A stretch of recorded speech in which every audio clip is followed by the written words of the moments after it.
దేవుని యొక్క వాక్యంలో మరి కీర్తన గ్రంథము 1వ అధ్యాయంలో యెహోవా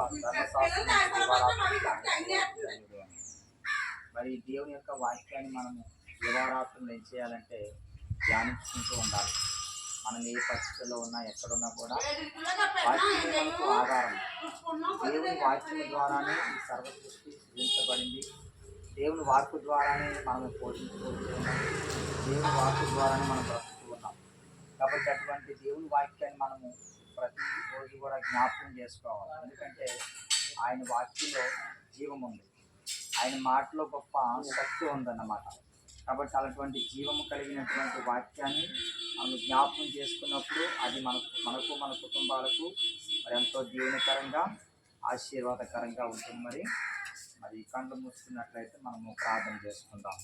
ప్రేమామయుడా, కరుణామయుడా, కృపగల తండ్రి, దయగల దేవ, ఈ పరిశుద్ధమైన శ్రేష్టమైన నామానికి స్తుతులు స్తోత్రాలు చెల్లిస్తూ ఉన్నాను ప్రభువా. దేవా, ఇదిగోనైనా తండ్రి ప్రభా యొక్క ఉదయకాల సమయంలో నీ బిడ్డలను ప్రేమించి అయా ఇదిగో తండ్రి ప్రభు మీరు మా కొరకు సిద్ధపరిచినటువంటి ఆహారాన్ని బట్టి స్తోత్రాలు.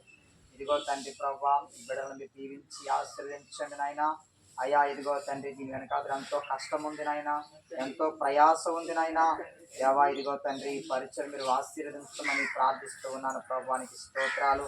అయా ఇది ఏది మేము అనుకుంటే కాదు కానీ అయా నీ చిత్తము, నీ ప్రణాళిక, నీ కృపనాయన నీకు స్తోత్రాలు తండ్రి, నీకు వందనాలు. ఇదిగో ప్రభా దుష్టుడు తండ్రి ప్రభా గలిబిలి చేయాలని చూస్తాడు. ఇదిగో దుష్ట శక్తులను యేసు నామములో బంధిస్తూ ఉన్నాను. మీరు సహాయం చేయండి. గ్రామాన్ని, గ్రామ ప్రజలను మీరు దీవించండి.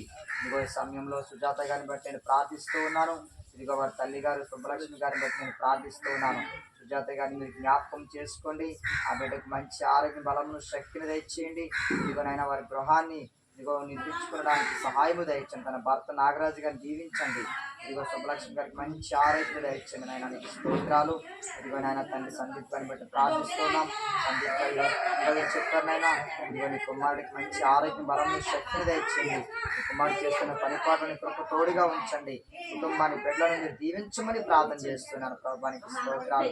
సహాయం చేయమని సూచించమని దేవుడికి వచ్చిన బిడ్డలందరినీ కూడా మీ చేతులకు అప్పగించుకుంటూ మహిమ ఘనత ప్రభావాలు మీకే చెల్లిస్తూ నజరేయుడైన యేసు క్రీస్తు నామమున ఈ ప్రార్థన అడిగి వేడుకుంటున్నాము తండ్రి, ఆమేన్.